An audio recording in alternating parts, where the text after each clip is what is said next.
သာသနာတော်နှစ်2558နှစ်ကောဇာတက္ကရာ1386ခုနှစ်လက်တော်လာပြီးကျော်14ရက်2014ခုနှစ်ဒီဇင်ဘာလ20ရက်စကိုင်းတိုင်းဒေသကြီးရွှေဘိုမြို့ချမ်းသာကြီးမြတ်စွာဘုရားဆောင်းတော်ကြီးအတွင်ဆင်ရင်ကျင်းပပြုလုပ်အပ်သည်အေးမြတ်မွန်မိသားစုစရုထအကျိန်မြောက်ဓမ္မပူဇာဓမ္မသဘင်အခမ်းအနား၌ရွှေဘိုမြို့ဥက္ကမောင်ဆွေတော်ချိုအေးမြတ်မွန်မိသားစုတို့၏အမတဒါနဓမ္မဒါနအဖြစ်ဟောကြားအပ်သောပေါင်းသင်းဆက်ဆံရေးအကြောင်းတရားဒေသနာတော်ဒီကနေ့ညဓမ္မသဘင်အခမ်းအနားကိုရွှေဘုန်းတော်သခင်ရှင်တော်မြတ်ဖရာ၏မဟာကရုဏာကုံကိုအာယုံပြုကာတိကျူဖွဲ့ဆိုအပ်သောဝန္ဒနာပနာမအာတိတဂါထာကိုရွတ်ဆိုပူဇော်ခြင်းဖြင့်စတင်ကြရအောင်ယောကပကောတိဟိပိအပမေယံကာလံကရွန်တောတိဒုက္ခရာနိခေရံကတောလောကဟိတယနာထောနမောမာကာရုဏိကတတတယောနာထောဝိနိယမြာစွာတတ္တဝါဤချမ်းသာစီးပွားလူလာတောင်းတကုံပေါင်းခါသည်ဖြင့်နာထမြညာခြင်းရှင်တော်မြတ်ဖရာသည်ကပ္ပကောတိဟိပိဂရေကဘာအရေအတွက်သင်္ချာတို့ဖြင့်တော်လဲအဘေမေယံရေအတွက်တိုင်းတာဖော်ပြခြင်းငါမစွမ်းနိုင်ပါသောကာလလေးအသင်ချေသိမ့်နေကဘာရှိကြသောကာလပတ်လုံးလောကဟိတယတတ္တလောကဤအကျိုးစီးပွားအလို့ငါအတိတဝေရဏိဥ္စာအသက်ချင်လက်အင်္ဂါမေတ္တာကြီးမာသမိတာနှင့်တထာဇနီစွញ្ញင်းကြီးဟု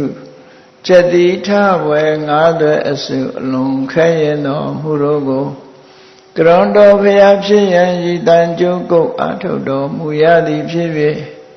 ခေရန်လက်ချေမျက်လုံးအသက်ဆုံးလည်းရဲ့နှလုံးစိတ်ဝံကိုရောဤပေမခြင်းလို့ကတောဘဝတဏ္ဍကျိန်ဖန်များစွာရောက်တော်မူကြရရှာလိပြီမဟာကရုဏီကတတတဝါများယင်ဝေသားကဲ့သို့တနာချစ်ခင်မဟာကရုဏာရှင်ဖြစ်တော်မူသောတသနာထသဝိနည်းများစွာတတ္တဝါဤချမ်းသာစီးပွားလိုလားတောင်းတကုံပေါင်းခါသည်ဖြင့်နာထမြညာထိုရှင်တော်မြတ်ဖရာအားနမောယုတိပြောင်းမှန်ကိုလျော်၍ကရောယုကျိုးရှိခိုးခြင်းသည်အထုဘဝတုစင်စစ်မသွေဖြစ်ပါစေတည်း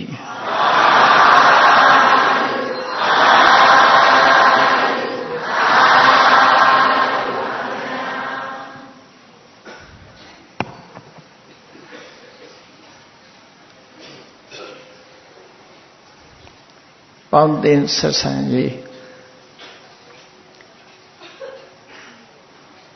လောကမှာပေါင်းသင်းဆက်ဆံရေးဆိုတာနဲ့ပတ်သက်ပြီးတော့မြည်သည့်ပုဂ္ဂိုလ်များကိုပေါင်းသင်းတတ်တယ်မြည်သည့်ပုဂ္ဂိုလ်များကိုမပေါင်းသင်းနိုင်ဘူးလို့ပညာရှိများကခွဲခြားဆုံးမလေးရှိကြပေါင်းသင်းဆက်ဆံရေးဆိုတာဟာလူတစ်ယောက်ကောင်းစားဖို့နဲ့ဆုပ်ယုပ်ပြက်ပြားသွားဖို့အတွက်များစွာအထောက်အကူဖြစ်နိုင်တာဖြစ်တယ်လူဘဝရောက်လာလို့ရှိရင်ပေါင်းသင်းဆက်ဆံရေးကစကြရတာဘယ်သူပဲဖြစ်ဖြစ်လူဘဝရောက်လာလို့ရှိရင်အတိုင်းဝိုင်းတစ်ခုတည်းကိုရောက်လာတာဖြစ်လို့ပေါင်းသင်းဆက်ဆံရေးကနေစတင်ကြရတာဖြစ်တယ်ဒါကြောင့်မို့မြတ်စွာဘုရားသခင်ကိုရောမြတ်ကမင်္ဂလာတုတ်မှာ38ဖြာမင်္ဂလာကြီးပွားရာကြီးပွားကြောင်းအကြောင်းတရားတွေကိုဟောပြောတဲ့အခါအတေဝနာသပါဠနံပဏိတံနေသတေဝနာလို့ဒီအချက်ကိုနံပါတ်1ထားပြီးတော့ဟောပြောတာဟာအလွန်ပဲအဓိပ္ပာယ်ရှိတယ်ဘဝတစ်ခုရလာလို့ရှိရင်ပေါင်းသင်းဆက်ဆံရေးကစလာ လူအတိုင်းဝိုင်းတစ်ခုတည်းကိုရောက်လာခြင်းသာဖြစ်တယ်မိဘနှစ်ပါးကိုအကြောင်းပြုပြီးတော့လူဖြစ်လာကြတဲ့ပုဂ္ဂိုလ်တွေဟာမိဘကကျေးဇူးပြုတယ်ဆိုတဲ့နေရာမှာဣမတ္တလောကတ္တဓာတိတာရောဒီလောကကြီးနဲ့တွေ့ဆုံခွင့်ပြုတယ်လို့မိဘကလောကထဲပို့ပေးလိုက်တာဖြစ်တယ်မိမိကိုလူလောကထဲဆွဲသွင်းလိုက်တယ်လို့ကံတရားကနေပြီးတော့မိဘရဲ့ဝန်ထဲရောက်အောင်ပို့လွတ်ပေးလိုက်တဲ့အခါမှာမိဘတွေကလူလောကရောက်တည်ထီအောင်ကျွေးမွေးဆောင်ရှောက်လိုက်လို့လူအတိုင်းဝိုင်းတစ်ခုတည်းရောက်သွားတယ်ရောက်သွားတယ်ဆိုတဲ့ကပေါင်းတင်ဆက်ဆံရေးကစတော့တာပဲအဲ့ဒီပေါင်းတင်ဆက်ဆံရေးဆိုတဲ့နေရာမှာနှစ်ခုခွဲခြားမှတ်သားသင့်တယ်ပေါ့ကံကြမ္မာရဲ့ပို့ဆောင်ပေးမှုကြောင့်ပေါင်းတင်ဆက်ဆံရေးမိမိကိုယ်တိုင်ရွေးချယ်တဲ့ပေါင်းတင်ဆက်ဆံရေးလို့နှမျိုးခွဲခြားမှတ်သားရမှာဖြစ်တယ်နှစ်ခုစလုံးဟာကောင်းကျိုးချမ်းသာရဖို့နဲ့မကောင်းတဲ့အကျိုးတွေဖြစ်စေဖို့ဆိုတာနှစ်ခုစလုံးကအင်အားရှိကြတယ်ဒါကြောင့်မို့ပေါင်းတင်ဆက်ဆံရေးဟာဥပနိဒေယပစ္စယောလို့ပုဂ္ဂလောပိဥပနိဒေယပစ္စေနပစ္စယောလို့မြတ်စွာဘုရားသခင်ကိုရောမြတ်ကပုဂ္ဂိုလ်ဟာလည်းဥပနိဒေယပစ္စည်းပဲလို့ပေါင်းတင်ဆက်ဆံမှုဟာတန်တရားထဲမှာရှိနေသည်များကာလပတ်လုံးတန်တရားတွင်မှလည်းပေါင်းတင်ဆက်ဆံရေးတန်တရားဝကလွတ်ဖို့အတွက်ဆိုတာလည်းပေါင်းတင်ဆက်ဆံရေးအင်တန်မှအရေးကြီးတယ်လို့ဒီလိုဆိုတာပေါ့ဒါကြောင့်မို့ဘုန်းကြီးတို့တွေလူဘဝရောက်လာတဲ့အခါမှာကံကြမ္မာကစီမံဖန်တီးလိုက်တဲ့ပေါင်းတင်ဆက်ဆံရေးနဲ့ပထမဆုံးကြုံတွေ့ကြခြင်းပဲဖြစ်မိမိကိုယ်တိုင်ရွေးချယ်လာတာမဟုတ်တော့လဲကံကြမ္မာရဲ့ပို့ဆောင်ပေးမှုကြောင့်မိမိမသိတဲ့ဆွေမျိုးမိဘစီရောက်မသိတဲ့အိမ်တစိမ့်တရံစီရောက်ရှိလာခြင်းဒီရောက်လာတဲ့အခါမှာကိုသားကိုသမီးဆိုပြီးတော့အတိမတ်ပြုချမသိတဲ့အိမ်ကိုပို့လိုက်တာပို့လိုက်တဲ့အခါမှာကိုယ့်ရဲ့မိဘလုပ်တဲ့ပုဂ္ဂိုလ်ကပညာရှိလားလူမိုက်လားဆိုတာလည်းမသိတာအကျင့်သီလကောင်းတဲ့ပုဂ္ဂိုလ်လားအကျင့်သီလမကောင်းတဲ့ပုဂ္ဂိုလ်လားမသိနိုင်လူဆိုးလားလူကောင်းလားမသိဘူးဒါကြောင့်မို့ကံကြမ္မာကပို့လွတ်လိုက်တဲ့မိဘလို့ဆိုရင်ရှေးဥစွာပေါင်းတင်ဆက်ဆံရတာဟာဘာလားပဏိတလားမသိပဲနဲ့ကံကြမ္မာပို့လွတ်လိုက်သည့်အတွက်ကြောင့်မိဘတွေရဲ့ထံမှာဘုန်းကြီးတို့တွေလူဖြစ်လာကြလူဖြစ်လာလို့စဉ်းစားကြည့်လေဒုစရိုက်လုပ်ငန်းနဲ့လုပ်နေတဲ့မိဘထံလူဖြစ်သွားတဲ့ပုဂ္ဂိုလ်ရဲ့အနေအထားတစ်ခုစဉ်းစားကြည့်မိဘကိုယ်တိုင်ကဒုစရိုက်နဲ့အသက်မွေးတဲ့အိမ်ရောက်သွားတယ်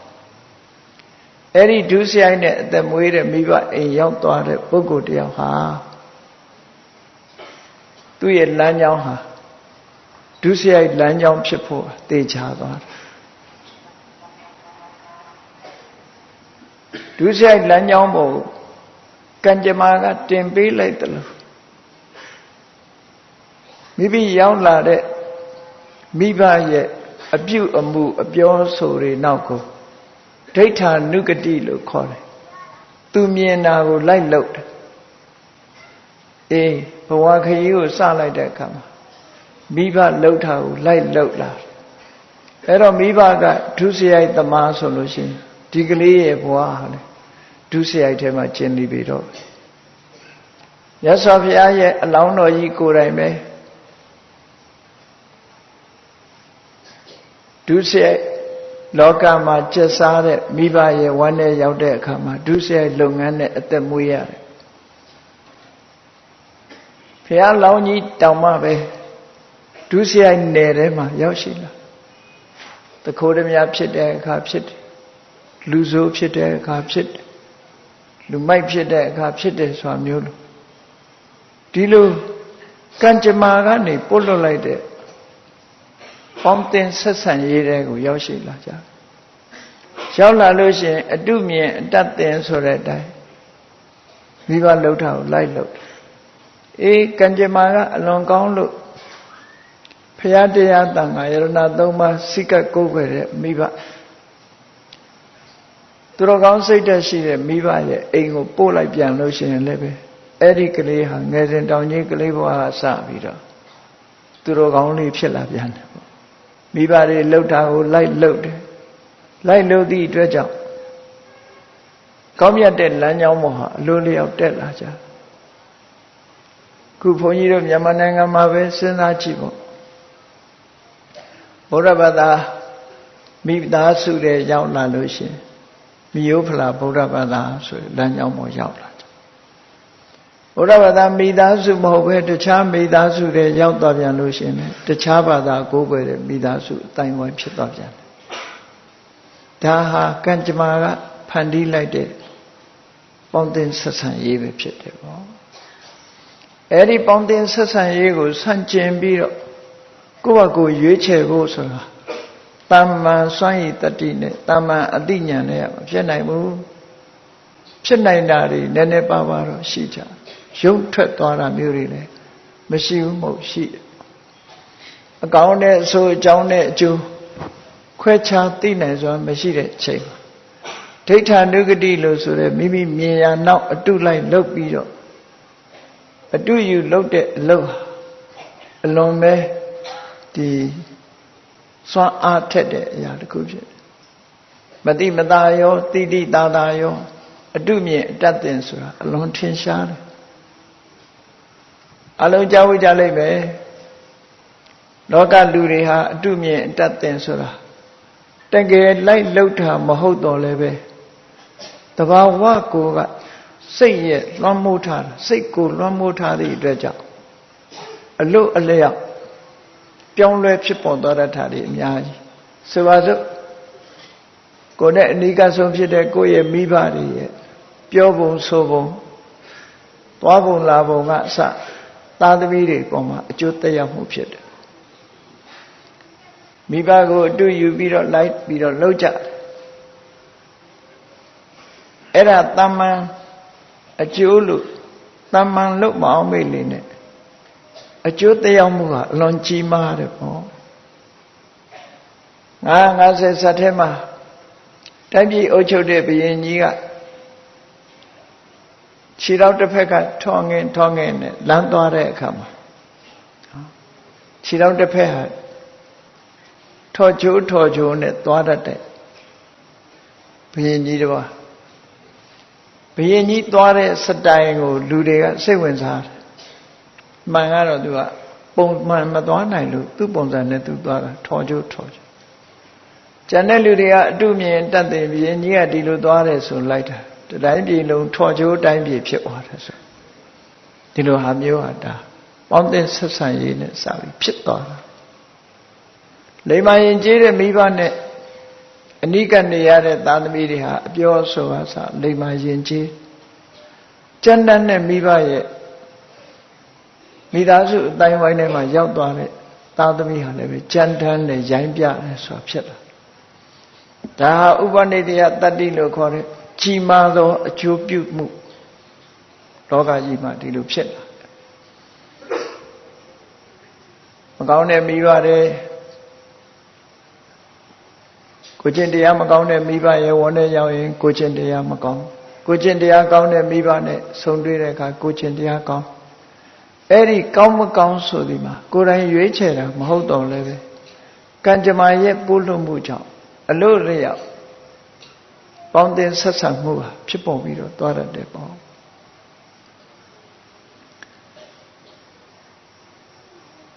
အသက်ရွယ်လေးရလာတဲ့အခါကျတော့ကိုယ်ပိုင်ဉာဏ်နဲ့သိလာကိုယ့်ရဲ့စိတ်ဝင်စားမှုတွေနဲ့ဆုံးဖြတ်လာတဲ့အခါမျိုးကြောင့်ကိုယ်တိုင်ရွေးချယ်တဲ့ပေါင်းတင်ဆက်ဆံမှုလို့ဒီလိုပြောလို့ရကိုယ်တိုင်ရွေးချယ်တယ်ဆိုတာအသိဉာဏ်နဲ့ရွေးချယ်တယ်လို့ဒီလိုပြောတာမဟုတ်ဘူးလူတယောက်ဟာအပေါင်းအသင်းတွေ့လို့ရှိရင်အပေါင်းအသင်းကိုခင်မင်တဲ့စိတ်ကစ တကယ်ချင်းအပေါင်းအသင်းကိုခင်မင်းတယ်ခင်မင်းရင်းကနေသူ့ကိုစိတ်ဝင်စားတယ်စိတ်ဝင်စားရကနေသူလှုပ်ထလိုက်လှုပ်တယ်ဆိုဒိဋ္ဌာနုပတိဒါဟာတမန်အားဖြင့်အကောင်းဆုံးခွဲခြားပြီးတော့သိနိုင်စွမ်းမရှိလို့လူတိုင်းဟာဒီအခက်ခဲကိုကြော်ဖြတ်ဖို့ဆိုတော့တော်ခက်တယ်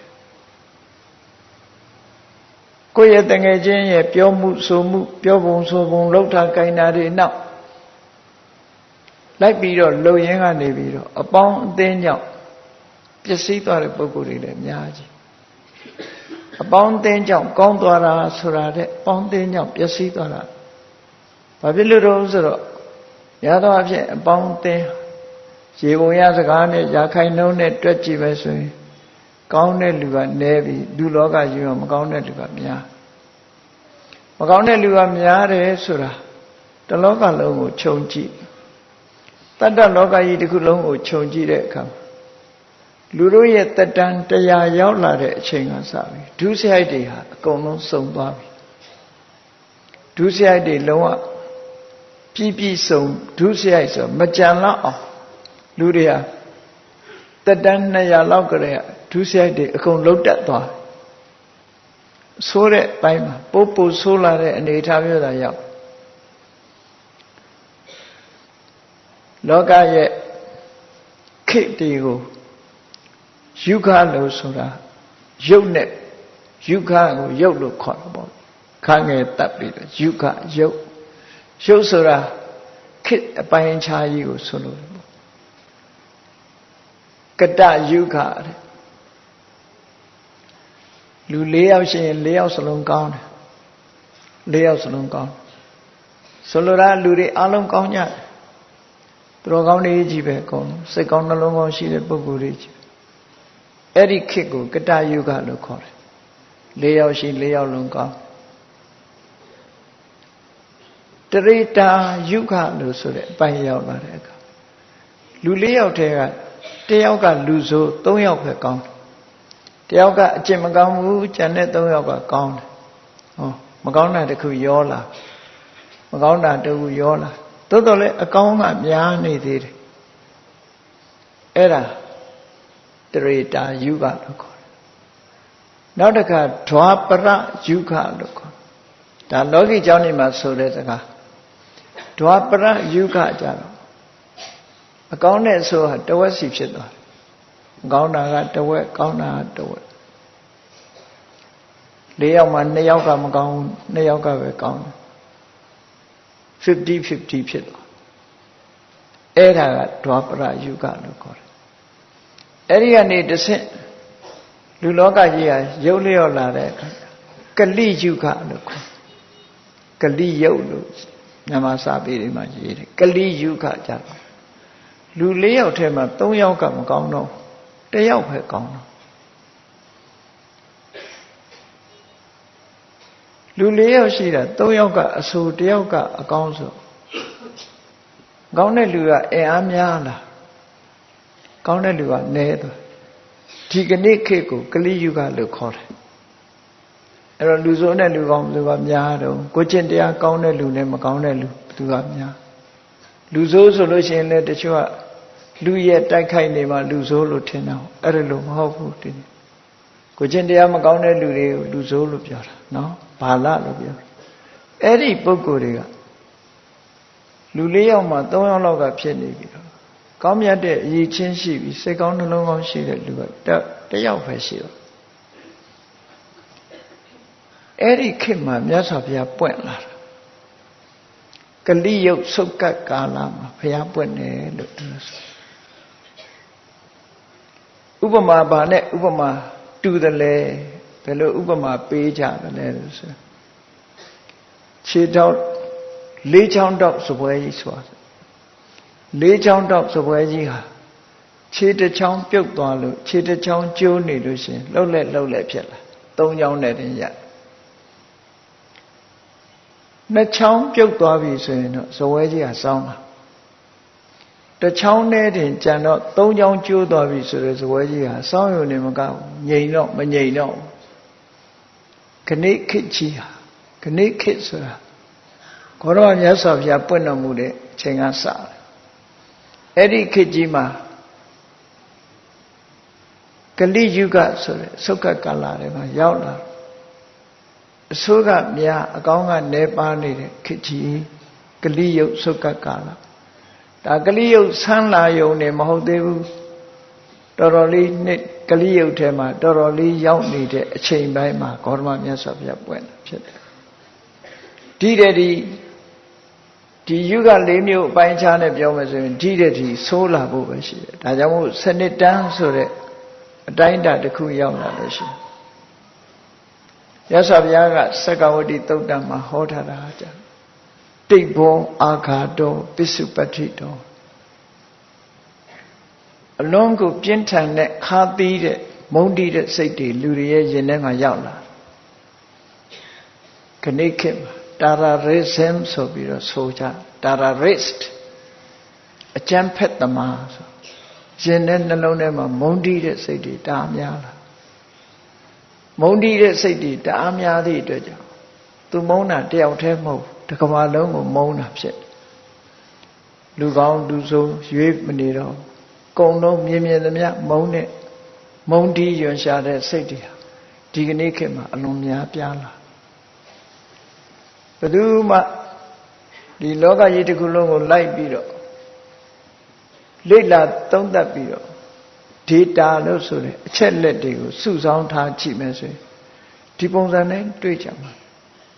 အကောင်းတဲ့အဆိုးဆိုးတွေကများလာတယ်လို့ဒီလိုဆိုအဲ့တော့ပေါင်းတင်ဆက်ဆံရေးပိုင်းမှာကြည့်လိုက်မယ်ဆိုလို့ရှိရင်အဆိုးနဲ့ပဲပေါင်းရတဲ့အနေအထားမျိုးတွေများလာပြီပေါ့ပေါင်းတင်ဆက်ဆံရေးရွေးချယ်ပြီးတော့ပေါင်းတင်မှုဆိုတာတော်တော်ကိုခဲရင်လာဒါကကိုယ်နေရာကွက်ကွက်ကလေးသာသနာထွန်းကားတဲ့နေရာလေးကွက်ကွက်ကလေးကြည့်ပြီးပြောတာမဟုတ်ဘူးတစ်ကမ္ဘာလုံးနဲ့နှိုင်းယှဉ်ပြီးတော့ကြည့်ပြောတာနော်တစ်ကမ္ဘာလုံးနဲ့နှိုင်းယှဉ်ပြီးတော့ပြောမယ်ဆိုရင်အဲ့ဒီလိုအနေအထားမျိုးတွေဖြစ်လာပြီလို့သူတို့ဆိုတာစနစ်တန်းရောက်တဲ့အခါမှာတိတ်ဘောအာဃာတောပစ္စုပတ္တိတောတခက်ကိုခါသီးတဲ့အမုန်းတွေစိတ်ထဲမှာရောက်လာအဲ့ဒီအချိန်မှာဆိုရင်ကုသိုလ်ဆိုတာကိုကောင်းတဲ့အလုပ်ဆိုတာကိုမရှိတော့မရှိသည့်အတွက်ကြောင့်ကောင်းတဲ့အလုပ်လုပ်သူဆိုတာရှာမရှာအမေဖေကိုပြုစုလှုပ်ကြွေးတဲ့ပုဂ္ဂိုလ်တွေဟာအဲ့ဒီအချိန်မှာလူညံ့ပြောခံရပြီမိဘကိုစော်ကားရဲမှသူရတ္တိရှိသူဆိုဂုဏ်တူးပွယ်တူးတွေရမယ်ပုဂ္ဂိုလ်အနေထားမျိုးရှိမဟုတ်တာလှုပ်တဲ့ပုဂ္ဂိုလ်တွေဂုဏ်တက်တဲ့အချိန်မျိုးရာဥယျာဉ်များပြားလာပြီးတော့အဲ့ဒါလို့လောကကြီးကတဖြည်းဖြည်းဆုပ်ယုပ်ပြက်ပြားလာတော့လူဘဝရောက်လာကြရတာဒါလူဘဝတစ်ခုတည်းတည်းပဲသုံးသပ်ကြည့်တိရစ္ဆာန်လောကတို့တခြားလောကတွေအသာထားမိမိတို့ရဲ့မျက်မြင်ကိုယ်တွေ့လူဘဝမှာပဲပေါင်းတင်ဆက်ဆံရေးဟာကံကြမ္မာကပို့လိုက်တဲ့ပေါင်းတင်ဆက်ဆံရေးနဲ့မိမိကိုယ်တိုင်ရွေးချယ်ပေါင်းတင်တဲ့ဆက်ဆံရေးဒီနှစ်ခုစလုံးဟာလူလောကကြီးတစ်ခုလုံးကိုချုပ်ကန်လှုပ်ရှားနေသလိုပဲ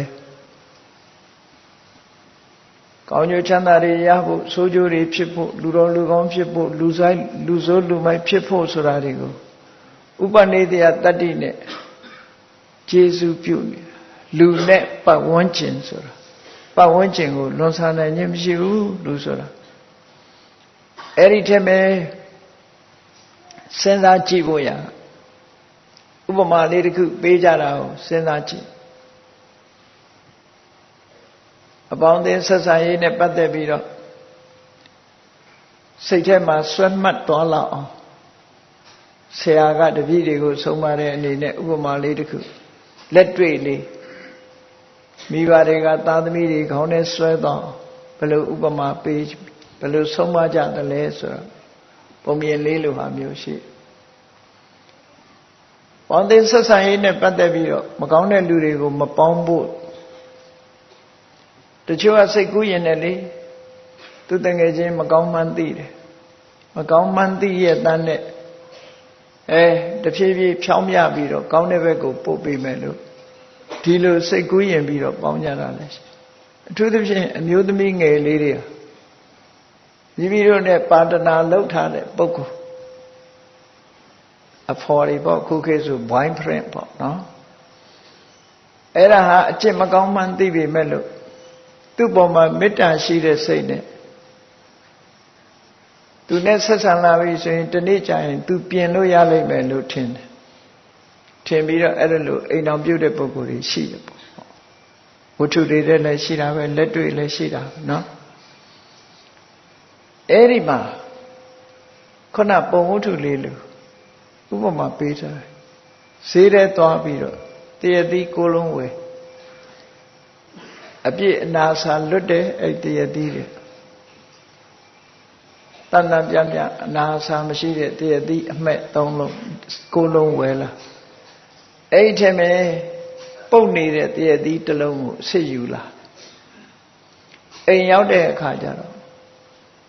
ကျောင်းအိမ်ဖွင့်ပြီးတော့တရတိကိုလုံးဘေးကရံပြီးတော့အပုတ်ကလေးတစ်လုံးကိုအလဲကောင်းထည့်လိုက်တယ်အဲ့ဒါလို့ထားလိုက်မကြဘူးအကောင်းကကိုလုံးအင်အားရှိပါရဲ့သားနဲ့အပုတ်ကလေးတစ်လုံးကိုအကောင်းဖြစ်အောင်မလုပ်နိုင်ကြဘူး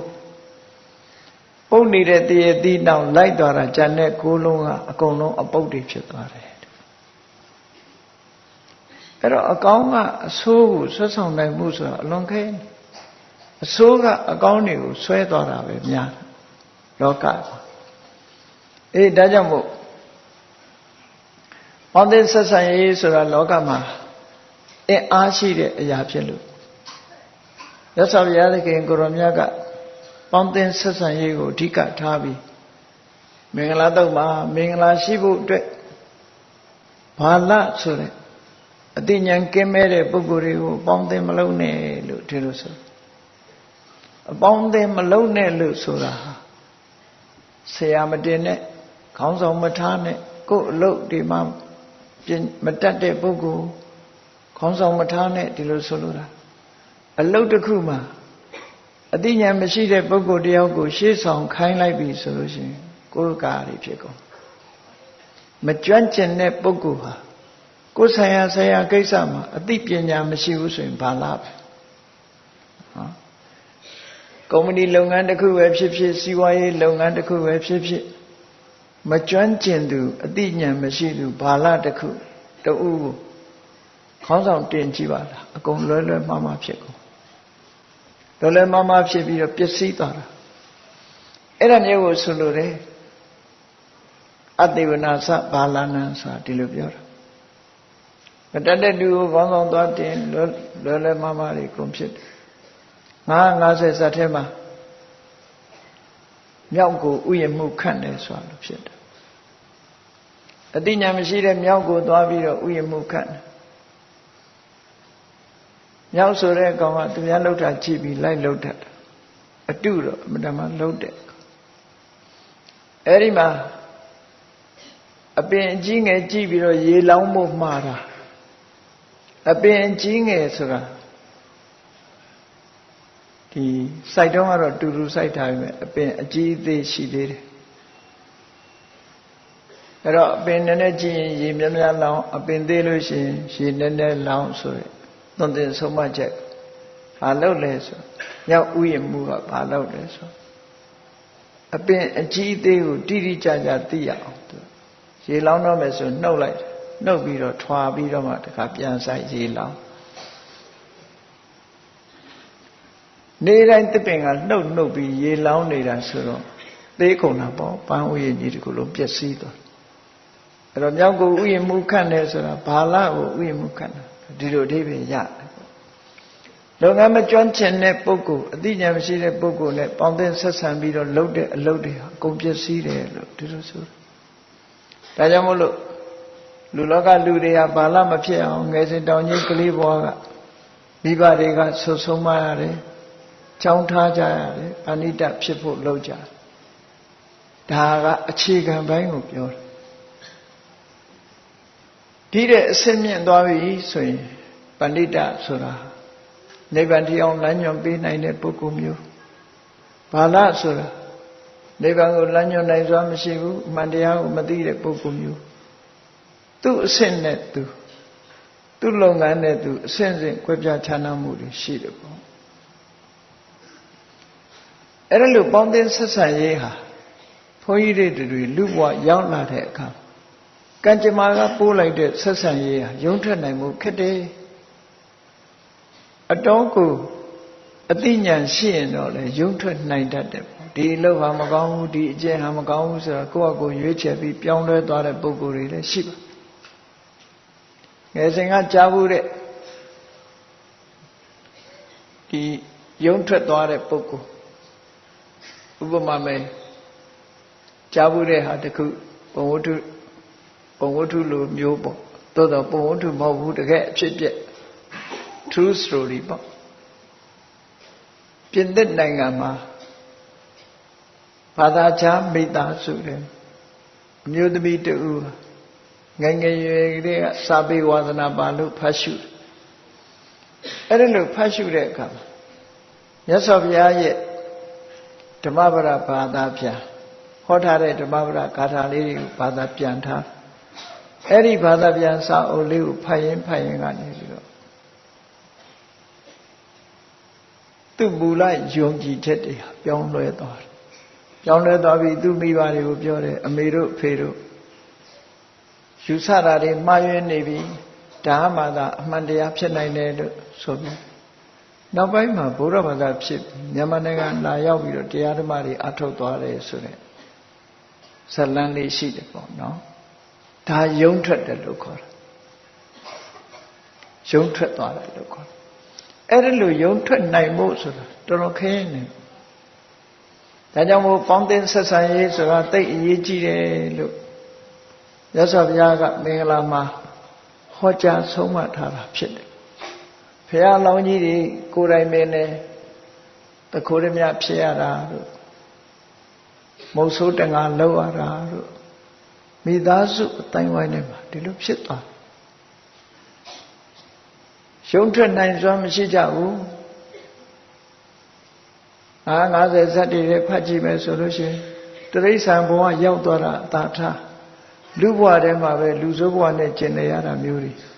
ရှိခဲ့တယ်ပေါ့ဒါဟာဆက်ဆံရေးနဲ့ပတ်သက်ပေါင်းသင်းဆက်ဆံရေးနဲ့ပတ်သက်တယ်လူဘဝလူလောကရောက်လာလို့ရှိရင်ကောင်းတဲ့အပေါင်းအသင်းနဲ့ရောက်တော့မှပဲအကောင်းဆုံးဆိုတဲ့ထဲရောက်ဖို့တော်တော်ခက်တယ်အကောင်းဆုံးဆိုတာဖြစ်ရင်တော့မြတ်စွာဘုရားရဲ့အဆုံးအမတွေနဲ့တကယ်သူတော်ကောင်းနဲ့ပေါင်းသင်းမှုဆိုတာရှိမှဖြစ်တယ်မြတ်စွာဘုရားကလူသားတွေအတွက်တကယ်ကိုအကျိုးကြီးမားမှုကိုပြုတဲ့အကြောင်းတရား၄မျိုးဆိုပြီးတော့ဟောတာအဲ့ဒီအကြောင်း၄မျိုးကဘာလို့ဆိုရင်တပ္ပုရိတတန်သေးဝသူတော်ကောင်းနဲ့ပေါင်းသင်းခြင်းလို့ဆိုတာဒါမြတ်ဓမ္မအရေးကြီးတယ်ပေါင်းသင်းဆက်ဆံပေါင်းသင်းဆက်ဆံရေးသူတော်ကောင်းနဲ့ဆက်ဆံနေဆိုတာတခြားမဟုတ်ဘူးသူတော်ကောင်းနဲ့သူတော်ကောင်းကိုလေးပေးပြီးတော့သူတော်ကောင်းရဲ့အမှုအကျင့်တွေသူတော်ကောင်းပြောဆိုသမျှတွေဒါတွေသူတော်ကောင်းနဲ့အနိကပ်နေတာပေါင်းသင်းဆက်ဆံမှုလို့ဒီလိုပြောတယ်သူတော်ကောင်းနဲ့ပေါင်းသင်းဆက်ဆံတဲ့အခါမှာသူတော်ကောင်းစိတ်ဓာတ်ကလေးတွေဟာဓာတ်ကူးလာသူရဲ့အမှုအကျင့်တွေပြောဆိုတွေဓာတ်ကူးလာအဲ့ဒီဓာတ်ကူးမှုလေးတွေကိုတစ်ခါတည်းဥပမာလေးပေးထားတာရှိတယ်ပင်ကိုကအနန္တမရှိတဲ့တိရွက်ကလေးတွေပင်ကိုကအနန္တမရှိတဲ့ငပြောဘက်ငပိပုတ်ထုတ်လိုက်တဲ့အခါမှာငပြောဘက်ဟာငပိပုတ်ဆိုနန်းသွားစပယ်ပန်းထုတ်လိုက်တဲ့အခါကျတော့စပယ်ပန်းအနတ်ရသွားပြန်တယ်ပေါ့ဒါဟာပေါင်းသင်းဆက်ဆံရေးကြောင့်အနတ်အသက်ကူးသွားတယ်ပေါ့အဲ့ဒါလို့သူတော်ကောင်းနဲ့ပေါင်းသင်းဆက်ဆံလိုက်တာနဲ့တပြိုင်နက်ကောင်းတဲ့အငွေအသက်တွေသူ့တဏ္ဍာမှာရရှိပြီးတော့သွားတယ်ဒါကြောင့်မို့လူသားတယောက်လူတော်လူကောင်းဖြစ်ဖို့ဆိုတာသူတော်ကောင်းနဲ့တွေ့ဆုံမှုပါပထမအရေးကြီးတယ်အဲ့တွေ့ဆုံတဲ့အခါမှာ သူ့ရဲ့ဆုံးမဩဝါဒတွေအကြံဉာဏ်တွေသူပြောတဲ့သူတော်ကောင်းတရားတွေကြားနာဖို့ဆိုတဲ့အခွင့်အရေးတွေဟာရရှိလာအဲ့ဒီအခွင့်အရေးရလာခြင်းဟာဒုတိယအကျိုးတရားဖြစ်လာတယ်ဒီနှစ်ခုမပါဘဲနဲ့မြည်သူမှဒီအသိဉာဏ်ဆိုတာရလာတာမရှိဘူး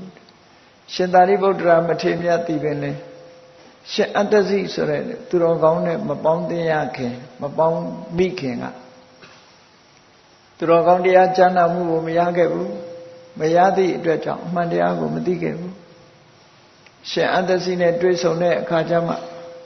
သစ္စာလေးပါးကိုကျင့်ကြုတ်ရှင်းပြလိုက်တဲ့အခါမှာသူတော်ကောင်းတရားကိုကြားနာရလို့ထူးခြားတဲ့အမြင်မျက်စိတစ်မျိုးကိုရရှိသွားတာဖြစ်အဲ့ဒီလိုအမြင်မျက်စိမျိုးကိုရတဲ့ဒီအပြင်ဘက်ကသူတော်ကောင်းနဲ့ပေါင်းသင်းခြင်းသူတော်ကောင်းတရားကိုကြားနာရခြင်းဆိုတာအလွန်ကိုအရေးကြီးတဲ့ပေါင်းသင်းဆက်ဆံရေးနှမျိုးပဲဖြစ်တယ်ဒါတွေကအတွင်းမဟုတ်ဘူးအပြင်ဘက်ကလာတဲ့အကြောင်းတရားတွေမျှတာဖြစ်တယ်အဲ့ဒီအပြင်အကြောင်းတရားနှစ်ခုရှိမှကောင်းကျိုးချမ်းသာတွေဆိုတာဖြစ်ပေါ်လာနိုင်တယ်သို့တော့ဒါနဲ့တင်လုံလောက်လာဆိုမလုံလောက်သေးဘူး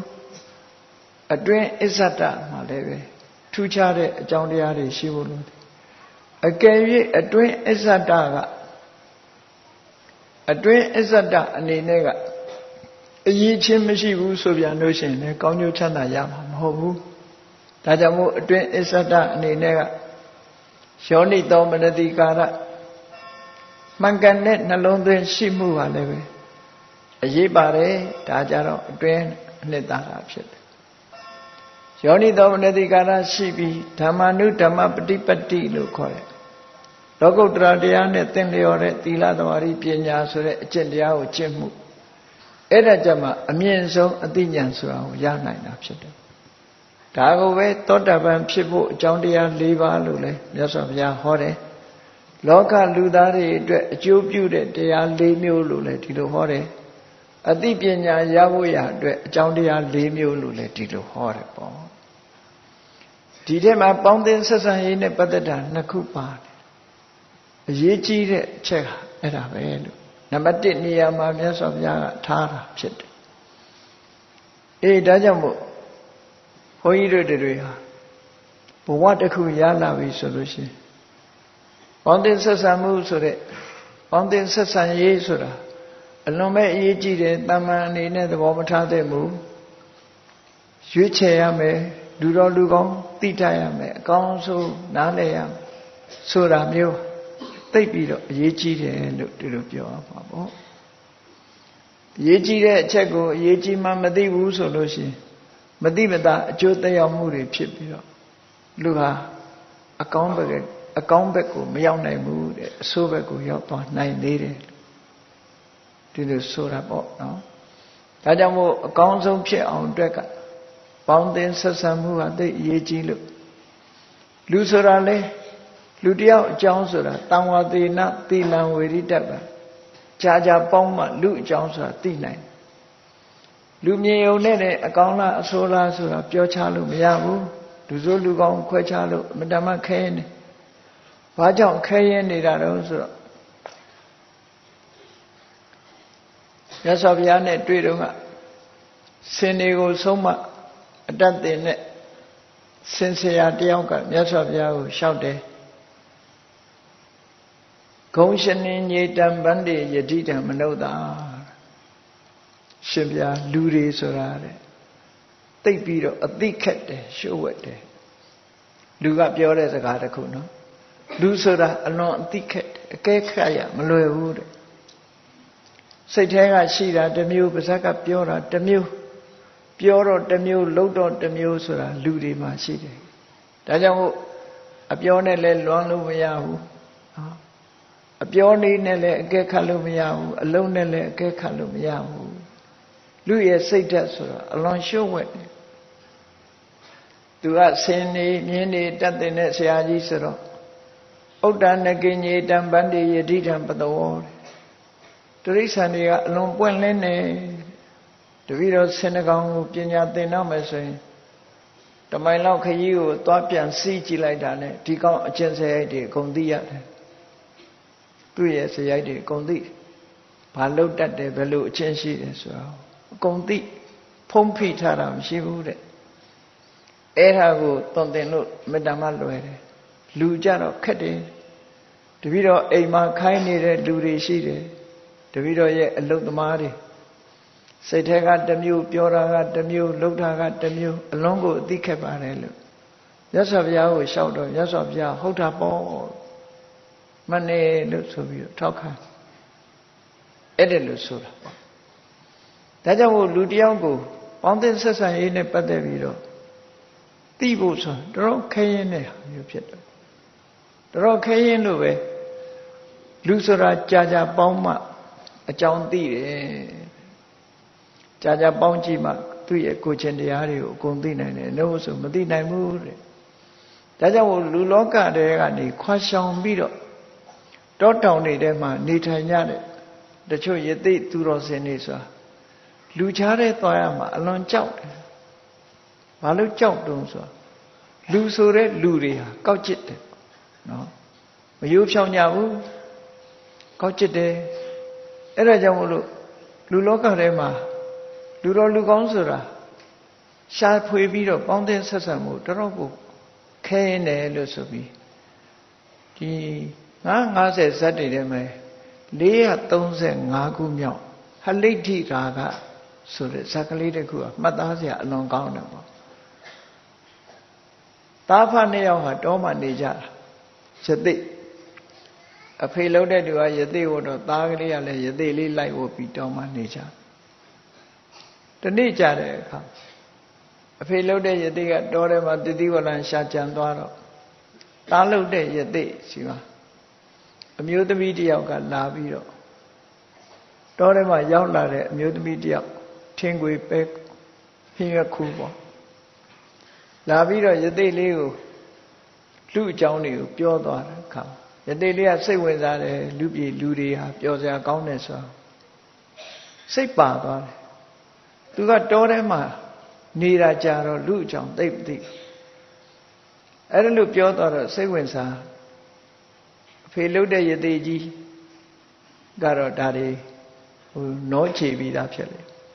လူအကြောင်းကောင်းကောင်းသိအဲ့တော့သူကပြင်းပြီးတော့လူအတိုင်းဝိုင်းတွေကိုသွားခြင်းနေခြင်းသူ့ဖေလာတဲ့အခါကျတော့အဲ့အကြောင်းပြောတာသူဟာတောထဲမှာမပြောဘူးလူတွေရဲ့အတိုင်းဝိုင်းထဲမှာသွားနေမယ်ဆိုသူ့ဖေကိုသူကပြောတော့အရိညာခာမမာကမ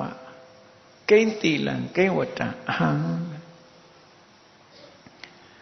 ပုရိတံတာတသေဝေယံတမေအခါဟိပုစိတောသူတောထဲမှာမပြောဘူးတဲ့လူတွေရဲ့အတိုင်းဝိုင်းနဲ့သွားခြင်းတယ်အဲ့လိုသွားတဲ့အခါမှာလူအကြောင်းသူကောင်းကောင်းမသိဘူးတဲ့ဘယ်လိုအကျင့်တိလရှိပြီးဘယ်လိုဇယိုက်ရှိတဲ့ဇယိုက်ကောင်းတဲ့ပုဂ္ဂိုလ်မျိုးဘယ်လိုအနေထိုင်ရှိတဲ့ပုဂ္ဂိုလ်မျိုးသူပေါင်းရမှာလဲတဲ့ဘယ်သူတွေနဲ့ပေါင်းတဲ့ဆက်ဆံရမလဲအဲ့ဒါကိုပြောပါဆုံးမပြောကြပါလို့သူ့ဖေကိုပြောတဲ့အခါကျတော့အဖေလှုပ်တဲ့ယသိကြီးကသူ့ကိုပြောပြတယ်ဘယ်လိုပုဂ္ဂိုလ်မျိုးကိုမင်းပေါင်းတဲ့ဆက်ဆံရမယ်ဆိုတာလောကလူတွေထဲမှာလူမျိုးမျိုးရှိတယ်အဲ့ထဲမှာယောတိဝိတ္တတယေတာတဝိတ္တသင်္စခမေယစေတုတ်တုတိစတိတိခိစတံပဇေဟိဣတောကတောမင်းရွာထဲရောက်သွားမယ်လူတွေအတိုင်းဝိုင်းထဲရောက်သွားမယ်ဆိုရင်မင်းကိုခင်တဲ့လူရှိလိမ့်မယ်တဲ့မင်းနဲ့ချစ်ကြောင်းဝင်တဲ့ပုဂ္ဂိုလ်ရှိလိမ့်မယ်မင်းကိုခင်မင်တဲ့ပုဂ္ဂိုလ်ရှိလိမ့်မယ်ခင်မင်မှုကိုပြတဲ့ပုဂ္ဂိုလ်မေတ္တာပြတဲ့ပုဂ္ဂိုလ်တွေ့လိမ့်မယ်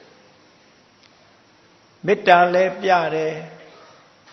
မင်းပေါ်မှာလည်းသီးခံခြင်းခွင့်လွှတ်ခြင်းတွေနဲ့လည်းပြည့်စုံတယ်မင်းပြောတဲ့စကားကိုလည်းပဲနားဆိုင်ပြီးတော့ထောင်းတယ်မင်းကိုလူလူလားလားဆက်ဆံတယ်မင်းရဲ့မှားယွင်းချွတ်ကြော်မှုတွေမင်းရဲ့အပြုအမူတွေကိုလည်းသူကသဲကြီးခံတတ်လိမ့်မယ်တဲ့အလွန်သဲကြီးခံလိမ့်မယ်မင်းပေါ်မှာ ခင်မင်နာဟာသဘောရိုးနဲ့ခင်မင်ပြီးတော့တကယ်ကိုအနွန်တာခံတဲ့ပုဂ္ဂိုလ်အဲ့ဒီပုဂ္ဂိုလ်မျိုးကိုရွေးပြီးတော့မင်းပေါင်းတင်ဆက်ဆံဒါဒီတစ်ခုသူကမှားတယ်နော်မင်းပေါ်မှာပွန့်ပွန့်လင်းလင်းနဲ့ဆက်ဆံနေမင်းပြောတဲ့စကားကိုစိတ်ထဲနှလုံးထဲကနေဟန်ဆောင်ပန်ဆောင်မဟုတ်ဘဲနဲ့တကယ်ကိုစိတ်ထဲကနှလုံးထဲကနေပြီးတော့စိတ်ပါလက်ပါနားထောင်တယ်ဒီခံခွလွတ်မှုတွေရှိတယ်စိတ်သဘောထားတွေမပြောင်းဘူးအဲ့ဒီလိုပုဂ္ဂိုလ်မျိုးကိုမင်းရွေးချယ်ပေါင်းရမယ်လူတွေထဲမှာနောက်တစ်ခုမင်းရွေးချယ်ရမှာနောက်တစ်ခုသူ့ကိုရွေးချယ်ရမှာယတ္တကာယေနဝါစာယမနတ္တာတနတ္ထိဒုက္ကတံလူတယောက်ကိုကြည့်လိုက်တဲ့မဟုတ်တာမလုပ်ဘူးကိုယ်ဒီလျောက်သူလုပ်နေတဲ့အလုပ်တွေဟာမကောင်းတဲ့အလုပ်တွေသူများကိုထိခိုက်တဲ့အလုပ်တွေသူမလုပ်ဘူးနှုတ်ကပြောတဲ့အခါမှာလည်းပဲမကောင်းတဲ့အပြောတွေသူဘယ်တော့မှမပြောဘူးလိန်ပြောတာတို့တစ်ဖက်သားတွေခုံတိုက်အောင်ပြောခုံကွဲကုံအောင်ပြောတာတို့ဆဲရီတိုင်းထွားတာတို့အကျိုးမဲ့စကားတွေပြောတာအဲ့ဒါလို့နှုတ်နဲ့လည်းမကောင်းတာတွေသူမလုပ်ဘူးတဲ့စိတ်ဓာတ်ကလည်းဖြူစင်တန်ရှင်းတယ်မကောင်းတာတွေမလုပ်ဘူးအဲ့ဒီလိုပုဂ္ဂိုလ်မျိုးဟာမဟုတ်တာမလုပ်ဘူးမဟုတ်တာမပြောဘူးနော်မဟုတ်တာကိုစိတ်ထဲကတောင်စိတ်မကူးဘူးဆိုတဲ့ပုဂ္ဂိုလ်တွေဟာမိခင်ရဲ့ရင်ထဲမှာနေရတယ်လို့အဲ့ဒီပုဂ္ဂိုလ်မျိုးကိုအာကိုယုံကြည်ပြီးဒီလိုပုဂ္ဂိုလ်မျိုးနဲ့သာပေါင်းသင်လို့ပြောတယ်လူလောကရောက်သွားတယ်အဲ့ဒီပုဂ္ဂိုလ်မျိုးကိုရှားပြီးပေါင်းပါလို့ဒီလိုဆိုတယ်နော်နောက်ဆက်ပြီးတော့ပြောတယ်ယောသဓမ္မေနစရတိစရန္တောပိနမညတိဒီလောကမှာလူတယောက်တွေ့လိုက်မယ်အဲ့ဒီလူဟာသူစရိုက်တရားတွေကိုအမြဲတမ်းကျင့်သုံးတယ်သူစရိုက်တရားဆိုတာသူများအသက်မတတ်ဘူးသူများဥစ္စာကိုမတရားမယူဘူးရိုးသားတယ်ဖြောင့်မတ်တယ်သူတစ်ပါးဂုဏ်သိက္ခာကြမဲ့ကာမကိစ္စတွေမလုပ်ဘူးဟောသူများကိုလိမ်လည်လှည့်စားပြီးတော့မပြောဘူးတူနဲ့တူမတက်အောင်မလုပ်ဘူးကြမ်းတမ်းရိုင်းပြတဲ့စကားမျိုးတွေကိုမသုံးဘူးအကျိုးမရှိတဲ့စကားတွေတရားလက်လို့စကားတွေကိုမပြောဘူးသူများပစ္စည်းကိုကိုယ်ပစ္စည်းလုံးလို့မှုဆိုရင်လောဘနဲ့မတွေးဘူးတစ်ဖက်သားပျက်စီးသွားအောင်ကြံတွေးတဲ့ဒေါသဆိုတာမျိုးတွေသူမတွေးဘူးကံကံရဲ့အကျိုးကိုညှင်းပယ်တဲ့အမြင်တွေမရှိဘူးတဲ့သူဟာတကယ်ကိုလူသိက္ခာအပြည့်အဝနဲ့လူသိက္ခာရှိရှိနေထိုင်တယ်အဲ့ဒါလို့နေထိုင်တော်လည်းပဲသူကိုယ်သူကိုငါဟာလူသိက္ခာရှိတဲ့ပုဂ္ဂိုလ်ဉာဏ်တဲ့ပုဂ္ဂိုလ်တွေနဲ့မတူဘူးလို့ကိုယ့်ကိုယ်ဘဝင်မမြင့်ဘူးတဲ့လူသိက္ခာနဲ့လည်းနေတယ်ငါလို့လူမရှိဘူးလို့ကိုယ့်ကိုယ်အထင်ကြီးတာမျိုးတွေမလုပ်ဘူးတဲ့ဝိသုဒ္ဓကာရိန်တပ္ပညာသူလုံးသမျှအလုပ်တွေဟာတကယ်ကိုစင်ကြယ်တန်ရှင်းတယ်ဘယ်ရာလုပ်လို့ပညာဖြင့်ဆင်ញင်စဉ်းစားပြီးမှလုပ်လို့ရှိတယ်တံပဇေဟိဣတောကတောမင်းတော်တွေကနေပြီးတော့လူအတိုင်းဝိုင်းနဲ့ရောက်သွားရင်အဲ့ဒီပုဂ္ဂိုလ်မျိုးကိုပဲရှာပြီးတော့ပေါင်းသင်းဆက်ဆံပါလို့ဒီလိုဆိုတာအဲ့တော့ပေါင်းသင်းဆက်ဆံရေးဟာအလွန်ရေးကြည့်လို့ဒီလို50ဇတ်တွေကနေပြီးတော့ဆုံးမတာမြတ်စွာဘုရားရဲ့အဆုံးအမတွေပဲဖြစ်တယ်ပေါ့နောက်ဆုံးမတာတခုကတော့ဘာလို့ဟလိဋ္ဌိရာဂံကပိစိတ်တံပုရိတံရာဂဝိရာခိဏဟလိဋ္ဌိရာဂဆိုတာဟလိဋ္ဌိဆိုတာနနွင်းရာဂဆိုတာဆိုးတာနနွင်းဆိုးတဲ့ဝါကျွတ်လွယ်လူကလည်းပေါင်းသင်းဆက်ဆံပြီဆိုလို့ရှိရင်အခုခင်တော့ကြမတည့်ဘူးနော်ဟိုစိတ်ဓာတ်ကမမြဲဘူးလို့ဆိုလို့ပေါ့လောကလူတွေရှိတယ်တွေ့နေတဲ့အခါတကယ်ချင်းတကယ်ကိုရင်းနှီးနှီးကြီးတော့ကြမမြင်ကြအောင်ဆောင်သွားဒါမျိုးတွေလည်းလောကမှာရှိတာနော်မသိတဲ့လူမမြင်ကြအောင်ဆောင်ခြင်းဆောင်တယ်သူစိတ်ကအပြောင်းအလဲတွေများတယ် halitti raga Mamyevu de kaune locale, pielue, tu mita, mian, piet piere, masweu, duroso. Capi seita, miaulue, tu seika, menyevu. Miao miaha, did the guy swag like, what the guy swag like it. Miaha, yin need a luchima machine. Look, Era lube, Louis say, Capi seita, miaulu say mune. Say a pion loem yan nepogu mule, mima bonnet. Purita, raga, wira, kidna. Chilwe, monle, book. Chichemi sole, tuve, monye mi sole, tuve. Edelu, Ludiaboma, kenlue, menlue, monle, bogu mule. A loregu chide, loregu mone sole, bogu mule. A cool way dreader, Kenlaji epseta, the Kamiana net Kenlaji epseta. Doja Jero, the car dreamy, the car simabira net, Monaji epseta. Edelu children monde, sip young loy the bogumu, Taditan, Tata Matewi, Natare, Edinu bogumu in Mabone. Name another be Sedia. Mema for machine Nevasi, Lutu machine, Niamatia, Teni, Ajin Nevasi. Edelu, sip young loy the bogumu, bound them lone. စိတ်တည်ငြိမ်မှုမရှိဘူးစိတ်ပြောင်းတဲ့ပုဂ္ဂိုလ်တွေပေါင်းတယ်မလို့လောကလူတွေဆိုတာမျိုးမျိုးရှိတာဟုတ်ဟောနောက်ဆက်ပြောတယ်ဒါတွေမကဘူးတဲ့အာတိဝိတံစအာတိဝိတံဝကုပိတံမိန်လလိတ်တံမဟာပဋ္ဌံအာတိဝိတံဝကုပိတံလူတယောက်ဟာသူစိတ်အလိုမကျရင်အကောင်းပြောလဲစိတ်ဆိုးခြင်းဆိုတာမျိုးပေါင်းတင်ခက်တဲ့လူတွေရှိတယ်တခါလေတခါတလေဘာမှမဟုတ်ဘဲနဲ့တခုခုသွားမေးလိုက်သူကစိတ်တူခြင်းတိုးတယ်နော်ရိုးရိုးဆိုရင်သူစိတ်ရှည်ခြင်းလည်းရှည်နေဘာလေးမှမပြောလိုက်နဲ့သမင်းစားအောင်မလားမေးတာနဲ့လည်းထပြီးတော့ဆဲခြင်းဆဲတဲ့ပုဂ္ဂိုလ်မျိုးနော်နေကောင်းလားလို့မေးတာနဲ့မင်းနေကောင်းတဲ့နေကောင်းလို့ကလည်းတွေ့တာပေါ်လို့ဘူးကလန်ပြောခြင်းလည်းပြောပြန်အာတိဝိတံဝကုပိတံဘာလို့မဟုတ်ရှုတိုင်းနဲ့သူစိတ်အလိုမကျရင်အလိုမကျသလိုဒေါသထွက်လွယ်တဲ့ပုဂ္ဂိုလ်မျိုးလည်းမင်းမပေါင်းနဲ့တဲ့အဲ့ဒီပုဂ္ဂိုလ်မျိုးတော့မပေါင်းမီလလိတ်တံမဟာပဋ္ဌံမစင်နေလူးနေတဲ့လမ်းမပေါ်မစင်လူးနေတဲ့လမ်းမပေါ်ရှောက်မယ်ဆိုရင်မင်းဟာမင်းကိုမစင်လူးခံရမှာပဲမစင်မလူးတော့မင်းအနန္တတ္တိမင်းဆွဲမှာပဲအဲ့ဒါလိုပဲမစင်လူးနေတဲ့လမ်းကြီးကိုရှောင်တယ်လို့မင်းဒီလိုပုဂ္ဂိုလ်မျိုးစိတ်ခုကနေဆိုဒေါသထိုင်းကနေထွက်တတ်တဲ့ပုဂ္ဂိုလ်မျိုးဘယ်တော့မှမပေါင်းနဲ့လူတွေကဂုဏ်ယူကြသေးတယ်ငါစိတ်တူတတ်တယ်နော်ငါစိတ်လာမဆန်းနဲ့ကိုယ်ကိုဂုဏ်ယူပြီးတော့ပြောတယ်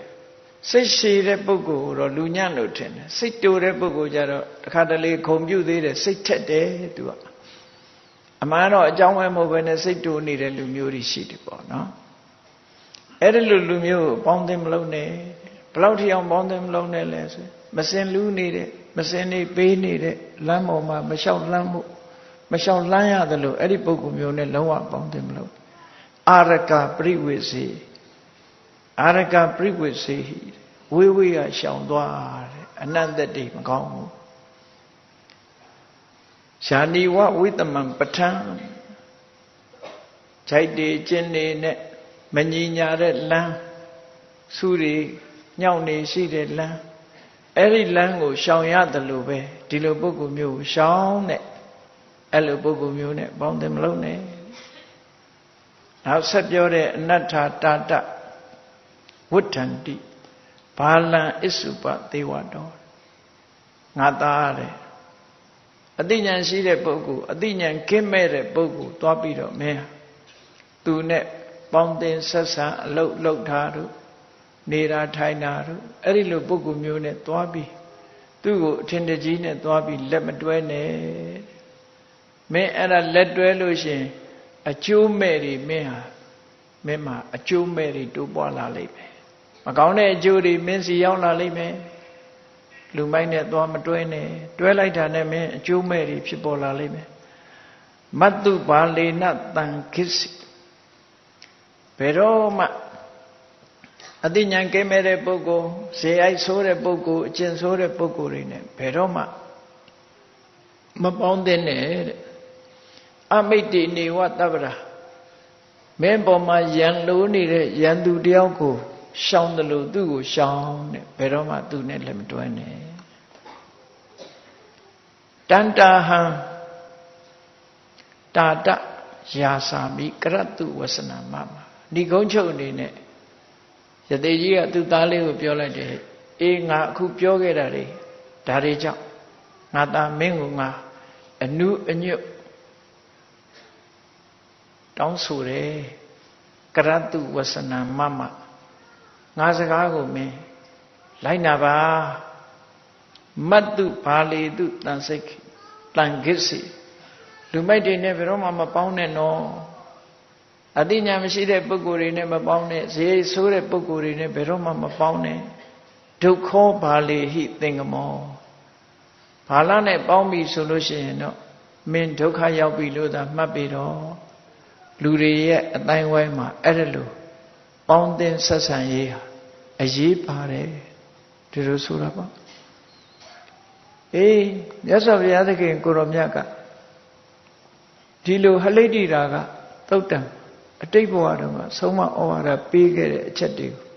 ဘုရားဖြစ်တော့ပြန်ပြီးတော့ဟောပြပေါင်းသင်ဆက်ဆံရေးဆိုတာအလွန်ရေးကြည့်တယ်နိဗ္ဗာန်ရောက်ဖို့လည်းပဲပေါင်းသင်ဆက်ဆံရေးပဲနော်ဒေဝရကြီးပျက်စီးသွားတယ်ဆိုတဲ့ထဲမှာမြတ်စွာဘုရားကပပမိတ်တာတဲ့မကောင်းတဲ့မိတ်ဆွေတွေနဲ့ပေါင်းတာဒေဝရပျက်စီးခြင်းအကြောင်းတစ်ခုပဲမိတ်ဆွေရုပ်ဆိုတာနော်အာပေအာမြောက်မဟုတ်တဲ့ဘက်ကိုအာပေအာမြောက်လုပ်တတ်တယ်အဲဒါကြောင့်လို့တချို့ကမိတ်ဆွေဆိုတာဟာအတော်ရွေးချယ်ရခက်တယ်မိတ်ဆွေဆိုတာကိုယ်အကျိုးလိုလားတဲ့ရောင်းဒီလိုရှိပြီးတော့မကောင်းတဲ့ဘက်ကိုခြောက်တွန်းတတ်တဲ့မိတ်ဆွေမျိုးတွေကလောကမှာအလွန်များတယ်ဒါကြောင့်မို့ပေါင်းသင်းဆက်ဆံရေးဟာတန်တရားထဲမှာကိုယ်ကျိုးနဲ့သွားနိုင်တယ်လို့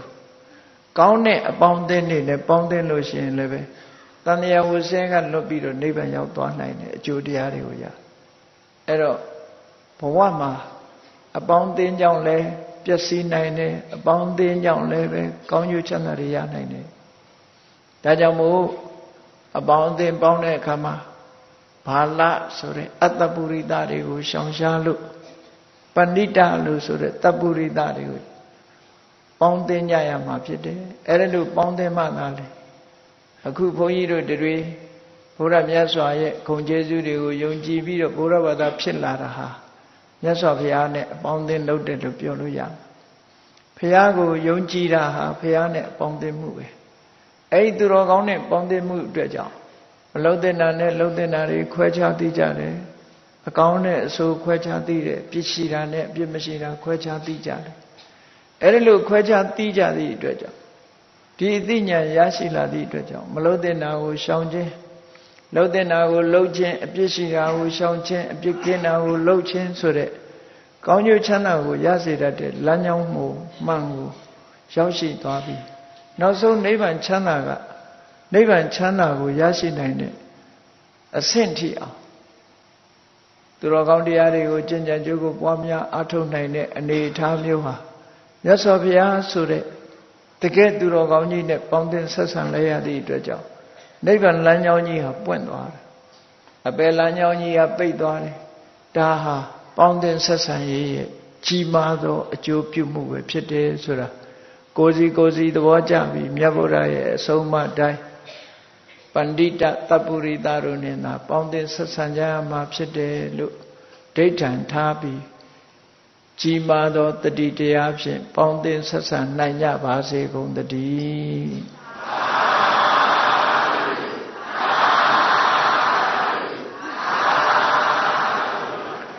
ဣဒံပွားရအောင်တတ္တဝါများစွာဘေးရန်ကွာ ချမ်းသာကြပါစေတတ္တဝါများစွာဘေးရန်กว่าချမ်းသာကြပါစေမေတ္တာရေချမ်းသွန်ကားဖြံငြိမ်းချမ်းကြပါစေမေတ္တာရေချမ်းသွန်ကားဖြံငြိမ်းချမ်းကြပါစေသက်ရှိချမ်းသာစိတ်ချမ်းသာလူရဆန္ဒပြေပါစေသက်ရှိချမ်းသာစိတ်ချမ်းသာလူရဆန္ဒပြေပါစေဟောလန္တဒုက္ခပင်ကစားမေတ္တာပုံနေတုသင်္ကမမနောတရတိတဗေတံဘဝယန္တုဒုက္ခနကမေတ္တာပုံနေတုသင်္ကမစုပေါင်းပုအမေတ္တာတဟုရောင်မြူပါဝင်ငွေလာမင်းနှင့်ရောင်ခြင်းရှက်ယုံပေါင်းဆောင်ရခြင်းကြောင့်တဗေတံကျွမ်းမဲ့ဥသုံးလုံးစုံများစွာတတ္တဝါတို့၏မနောတရတိမြင်မြဖြူစင်အေးကြည်လင်းသည့်ရေစဉ်ပြည့်တင်းစိတ်နှလုံးတည်ဟုသောရေအိုင်ကြီးအတွင်၌ဒုက္ခပင်ကစားစင်ထာဝရအေမြจิตာတာယာပွင့်လန်းချမ်းသာဒုက္ခတည်ဟုသောကုမုဒ္ဒရာကြာပန်တို့သည်ဖုံးလန်းတဝန္တာရွှေမြူဝမုံလူလျက်ကြည်နူးပွဲကြုံဖူးပွေးညကုန်သည်ဖြစ်၍ဒုက္ခနကလေအောင်လေးတဲ့ရောရှက်သင်ပြန်ပိတိတိဟုသောယနံတို့သည်ဘဝယန္တုကောင်းစွာမဲ့သွေကြိုင်လိုက်၍နေကြပါစေကုန်တည်း